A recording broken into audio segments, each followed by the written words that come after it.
হরে কৃষ্ণ। আজ 8ই জ্যৈষ্ঠ 1432 ও 23শে মে 2025 শুক্রবার একাদশী অপরা। এই অপরা একাদশীর দিনে আমি ভাগবতম পাঠ করছি। আজ আমি পাঠ করছি ভাগবতমের চতুর্থ স্কন্ধ প্রথম ভাগ নবম অধ্যায় ধ্রুব মহারাজের গৃহে প্রত্যাবর্তনের শ্লোক 44 থেকে 52। অডিওর শুরুতে আমার সকল ভক্তিমতী মা ও ভক্তবৃন্দের শ্রীচরণে কোটি কোটি দণ্ডবত প্রণাম জানিয়ে বলতে চাই, আপনারা যে যেখান থেকে জীবনের পূর্ণতা চ্যানেলে ভাগবতম পাঠ শ্রবণ করছেন, অডিও পাঠ শ্রবণ পরিশেষে সকলেই জীবনের পূর্ণতা চ্যানেলটিকে সাবস্ক্রাইব করে আমার পাশে থাকবেন। নারায়ণ হে নারায়ণ ভবভয়হরণম নারায়ণ।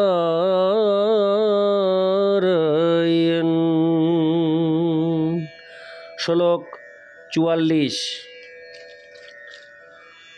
অথা জিঙ্গ্রন্মুহুর্মুদ্ধীন। হরে কৃষ্ণ। শ্লোক 44 আমি প্রথম থেকে আবার পাঠ করছি। অথা জিঘ্রন্মুহুর্মুদ্ধি শীতৈর্নয়ন বারিভি স্নাপয়ামাস তনয়ং জাতোদ্দাম মনোরথ। অনুবাদ: ধ্রুব মহারাজের সঙ্গে মিলনের ফলে রাজা উত্থানপাদের দীর্ঘকালের মনোবাসনা পূর্ণ হয়েছিল এবং তাই তিনি বারবার ধ্রুবের মস্তক আঘ্রাণ করেছিলেন এবং আনন্দাশ্রুর দ্বারা তাকে স্নান করিয়েছিলেন। তাৎপর্য: স্বভাবত দুটি কারণে মানুষ কাঁদে। মনোবাসনা পূর্ণ হওয়ার ফলে গভীর আনন্দে কেউ কাঁদে এবং সেই আনন্দাশ্রু হচ্ছে অত্যন্ত শীতল ও স্নিগ্ধ, কিন্তু দুঃখজনিত যে অশ্রু তা অত্যন্ত উষ্ণ। ইতি শ্লোক 44। শ্লোক 45। অভিবন্দ পিতুঃ পাদাবাশির্ভিশ্চাভিমন্ত্রিত ননাম মাতরৌ শীর্ষ্ণা সৎকৃত সজ্জনাগ্রণী। অনুবাদ: সজ্জনাগ্রগণ্য ধ্রুব মহারাজ প্রথমে তার পিতার চরণ যুগল বন্দনা করলেন এবং উত্থানপাদ আশীর্বাদ ও কুশল প্রশ্নাদির দ্বারা তার পুত্রকে সম্ভাষণ করলেন। তারপর ধ্রুব মহারাজ তার মাতৃদ্বয়কে ভূমিষ্ঠ হয়ে প্রণাম করলেন। তাৎপর্য: এখানে প্রশ্ন হতে পারে, ধ্রুব মহারাজ কেন কেবল তার মাকে প্রণাম না করে যে বিমাতার দুর্ব্যবহারের ফলে গৃহত্যাগ করেছিলেন তাকেও প্রণতি নিবেদন করেছিলেন? তার উত্তর হচ্ছে যে আত্ম উপলব্ধির সিদ্ধিলাভ করার ফলে এবং পরমেশ্বর ভগবানকে প্রত্যক্ষভাবে দর্শন করার ফলে ধ্রুব মহারাজ সমস্ত জড় কলুষ থেকে সম্পূর্ণরূপে মুক্ত হয়েছিলেন। ভক্ত কখনো এই জড় জগতের মান এবং অপমানের দ্বারা প্রভাবিত হন না। শ্রী চৈতন্য মহাপ্রভু তাই বলেছেন যে ভগবদ্ ভক্তি সম্পাদন করতে হলে তৃণ থেকেও দীনতর হতে হবে এবং তরুর থেকেও সহিষ্ণু হতে হবে। তাই এই শ্লোকে ধ্রুব মহারাজকে সজ্জনাগ্রণী বা সমস্ত সজ্জনগণের মধ্যে সর্বশ্রেষ্ঠ বলে বর্ণনা করা হয়েছে। ভগবানের শুদ্ধ ভক্ত হচ্ছেন সর্বশ্রেষ্ঠ সজ্জন এবং কারো প্রতি তিনি বৈরী ভাব পোষণ করেন না। বৈরী ভাব থেকে উৎপন্ন দ্বৈত ভাবই এই জড় জগতের সৃষ্টির কারণ। পরম বাস্তব চিৎ জগতে সেই ভাব অবর্তমান।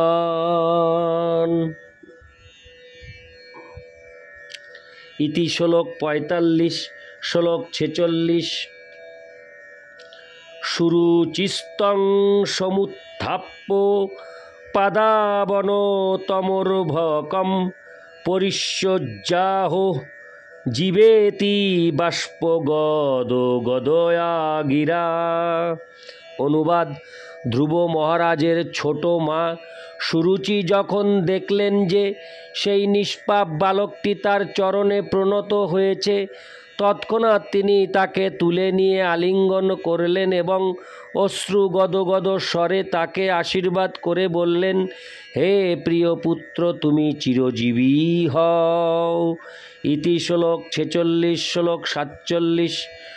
যস্য প্রসন্ন ভগবান গুণৈর্মৈত্রাদিভির্হরি তস্যৈ নমন্তি ভূতানি নিম্নমাপ ইব স্বয়ং। অনুবাদ: জল যেমন স্বাভাবিকভাবেই নিম্নগামী হয়, তেমনি পরমেশ্বর ভগবানের প্রতি মৈত্রী ভাবাপন্ন হওয়ার ফলে দিব্য গুণাবলিতে বিভূষিত ব্যক্তির প্রতি সমস্ত জীব শ্রদ্ধাশীল হয়। তাৎপর্য: এই সূত্রে প্রশ্ন উঠতে পারে, সুরুচি, যিনি ধ্রুব মহারাজের প্রতি একেবারেই সদয় ছিলেন না, কেন তিনি তাকে দীর্ঘজীবী হও বলে আশীর্বাদ করেছিলেন, যার অর্থ হচ্ছে যে তিনিও তার কল্যাণ কামনা করেছিলেন? সেই প্রশ্নের উত্তর এই শ্লোকে দেওয়া হয়েছে।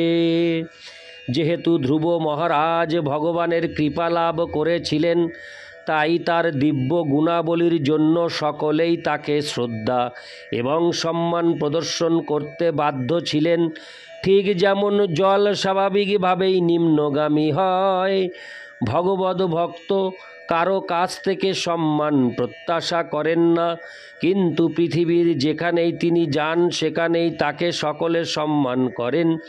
শ্রীনিবাস আচার্য বলেছেন যে বৃন্দাবনের ৬ গোস্বামীগণ সারা ব্রহ্মাণ্ডের সর্বত্র পূজিত ছিলেন, কারণ ভক্ত যখন সমস্ত সৃষ্টির উৎস পরমেশ্বর ভগবানকে প্রসন্ন করেন, তখন হরে কৃষ্ণ তখন সকলেই প্রসন্ন হন এবং তাই সকলেই তাকে শ্রদ্ধা নিবেদন করেন। ইতি শ্লোক ৪৭। শ্লোক ৪৮। উত্তমশ্চ ধ্রুবশ্চ ভাবন্যং প্রেম বিরিলৌ। হরে কৃষ্ণ। প্রেম বিরিলৌ। আমি ৪৮ নং শ্লোকটি আবার প্রথম থেকে পাঠ করছি। উত্তমশ্চ ধ্রুবশ্চ ভাবন্যং প্রেম বিরিলৌ অঙ্গ সংগাদুত পুলকাবস্রৌঘং মুহুরুহতু। অনুবাদ: উত্তম এবং ধ্রুব মহারাজ দুই ভাইও প্রেমে বিহ্বল হয়ে, হরে কৃষ্ণ, ৪৮ নং শ্লোকের একটি জায়গায় ভুল হয়েছে, ক্ষমা করবেন। আমি আবার শ্লোকটি পাঠ করে শোনাচ্ছি আপনাদের। শ্লোক ৪৮। উত্তমশ্চ ধ্রুবশ্চ ভাবন্যং প্রেম বিহ্বলৌ অঙ্গ সংগাদুৎপুলকাবস্রৌঘং মুহুরুহতু। অনুবাদ: উত্তম এবং ধ্রুব মহারাজ দুই ভাইও প্রেমে বিহ্বল হয়ে পরস্পরকে আলিঙ্গন করেছিল। উভয়ের অঙ্গ স্পর্শে তাদের দেহ রোমাঞ্চিত হয়েছিল এবং উভয়েই মুহুর্মুহু আনন্দাশ্রু বিসর্জন করেছিলেন। ইতি শ্লোক ৪৮। শ্লোক ৪৯।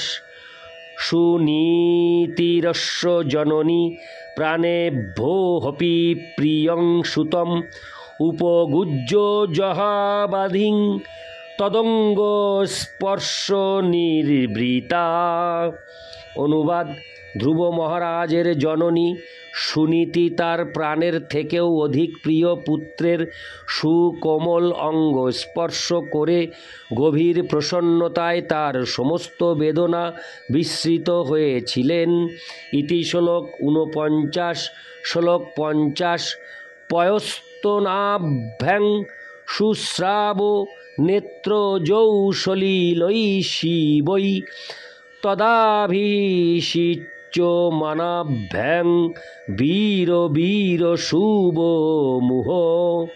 অনুবাদ: হে বিদুর, বীর প্রসবিনী সুনীতির স্তনযুগল থেকে খরিত দুগ্ধের সঙ্গে তার অশ্রুধারা মিশ্রিত হয়ে ধ্রুব মহারাজের সমগ্র অঙ্গ সিক্ত করেছিল। সেটি ছিল একটি অত্যন্ত শুভ লক্ষণ। তাৎপর্য: যখন বিগ্রহ প্রতিষ্ঠা করা হয় তখন দুধ, দই আদি পঞ্চামৃতের দ্বারা শ্রী বিগ্রহকে স্নান করানো হয়। সেই অনুষ্ঠানকে বলা হয় অভিষেক। এই শ্লোকেও বিশেষভাবে উল্লেখ করা হয়েছে যে সুনীতির অশ্রুধারায় এবং দুগ্ধধারায় ধ্রুব মহারাজের অভিষেক হয়েছিল এবং সেই শুভ লক্ষণটি ইঙ্গিত করেছিল যে অচিরেই ধ্রুব মহারাজ তার পিতার সিংহাসনে অধিষ্ঠিত হবেন। ধ্রুব মহারাজের পিতা তাকে তার কোলে বসতে দেননি বলে তিনি গৃহত্যাগ করেছিলেন এবং ধ্রুব মহারাজ বদ্ধপরিকর ছিলেন যে যদি তিনি তার পিতার সিংহাসন না পান তাহলে তিনি আর ফিরে আসবেন না। এখন তার স্নেহময়ী জননীর দ্বারা তার যে অভিষেক অনুষ্ঠিত হয়েছিল তা সূচিত করেছিল যে তিনি মহারাজ উত্থানপাদের সিংহাসন অধিকার করবেন। এখানে ধ্রুব মহারাজের মাতা সুনীতিকে যে বীর সু বা বীর প্রসবিনী বলে বর্ণনা করা হয়েছে তা অত্যন্ত তাৎপর্যপূর্ণ। পৃথিবীতে বহু বীরের জন্ম হয়েছে, কিন্তু ধ্রুব মহারাজের সঙ্গে কারোরই তুলনা তুলনা হয় না। তিনি কেবল এই পৃথিবীর একজন বীর সম্রাটই ছিলেন না, অধিকন্তু তিনি ছিলেন একজন মহান ভক্তও। ভগবদ ভক্ত হচ্ছেন মহাবীর, কারণ তিনি মায়ার প্রভাব জয় করেন। শ্রী চৈতন্য মহাপ্রভু যখন রামানন্দ রায়কে জিজ্ঞাসা করেছিলেন এই জগতে সবচাইতে যশস্বী কে, তখন রামানন্দ রায় উত্তর দিয়েছিলেন যে তিনি ভগবানের মহান যিনি ভগবানের মহান ভক্ত বলে পরিচিত তিনি হচ্ছেন সবচাইতে যশস্বী। ইতি শ্লোক 50। শ্লোক 51। তাং শশংসুর্জনা রাজ্ঞিং দৃষ্টা তে পুত্র আর্তিহা প্রতিলব্ধশ্চিরং নষ্ট রক্ষিতা মণ্ডলং ভুব। অনুবাদ: পুরবাসীরা রাজমহিষী সুনীতির প্রশংসা করে বললেন, হে রাজ্ঞী, দীর্ঘকাল পূর্বে আপনার প্রিয় পুত্র হারিয়ে গিয়েছিল এবং আপনার মহা সৌভাগ্যের ফলে এখন তাকে ফিরে পেয়েছেন। আপনার এই পুত্র দীর্ঘকাল আপনাকে রক্ষা করবে এবং আপনার সমস্ত শোক দূর করবে। ইতি শ্লোক 51। শ্লোক 52। অভ্যর্চিতস্তয়া নূনং ভগবান। শ্লোক 52। অভ্যর্চিতস্তয়া নূনং ভগবান প্রণোতার্তিহা যদনুধ্যায়ীন ধীরা মৃত্যুং জিঘ্ঘু সুদুর্জয়ম। অনুবাদ: হে রানী, আপনি নিশ্চয়ই পরমেশ্বর ভগবানের পূজা করেছেন, যিনি তার ভক্তদের মহাবিপদ থেকে রক্ষা করেন। যারা নিরন্তর তার ধ্যান করেন তারা জন্ম মৃত্যুর পথ অতিক্রম করেন। এই প্রকার সিদ্ধি লাভ করা অত্যন্ত কঠিন। তাৎপর্য: ধ্রুব মহারাজ ছিলেন রাজমহিষী সুনীতির হারানো সন্তান, কিন্তু ধ্রুবের অনুপস্থিতিকালে তিনি সর্বদাই পরমেশ্বর ভগবানকে স্মরণ করতেন, যিনি তার ভক্তকে সমস্ত বিপদ থেকে রক্ষা করতে পারেন। ধ্রুব মহারাজ যখন তার গৃহ থেকে অনুপস্থিত ছিলেন, তখন তিনি কেবল মধুবনে কঠোর তপস্যা করেননি, তার গৃহে তার মাতাও তার সুরক্ষার জন্য এবং সৌভাগ্যের জন্য ভগবানের কাছে প্রার্থনা করেছিলেন। অর্থাৎ মাতা এবং পুত্র উভয়ের দ্বারাই ভগবান আরাধিত হয়েছিলেন এবং তারা উভয়েই পরমেশ্বর ভগবানের কাছ থেকে পরম আশীর্বাদ লাভ করেছিলেন। এখানে সুদুর্জয়ম এই বিশেষণটি ইঙ্গিত করে যে মৃত্যুকে কেউই জয় করতে পারে না। তা অত্যন্ত তাৎপর্যপূর্ণ। ধ্রুব মহারাজ যখন গৃহ থেকে নিরুদ্দেশ ছিলেন, তখন তার পিতা মনে করেছিলেন যে ধ্রুবের মৃত্যু হয়েছে। সাধারণত 5 বছর বয়সের রাজপুত্র যদি গৃহত্যাগ করে বনে যায়, তাহলে নিশ্চিতভাবে মনে করা হবে যে তার মৃত্যু হয়েছে। কিন্তু পরমেশ্বর ভগবানের কৃপায় তিনি কেবল সুরক্ষিতই ছিলেন না, পরম সিদ্ধি লাভের আশীর্বাদও হরে কৃষ্ণ আশীর্বাদও তিনি প্রাপ্ত হয়েছিলেন। ইতি শ্লোক 52। নারায়ণ হে নারায়ণ ভবভয়হরণম নারায়ণ। হরে কৃষ্ণ।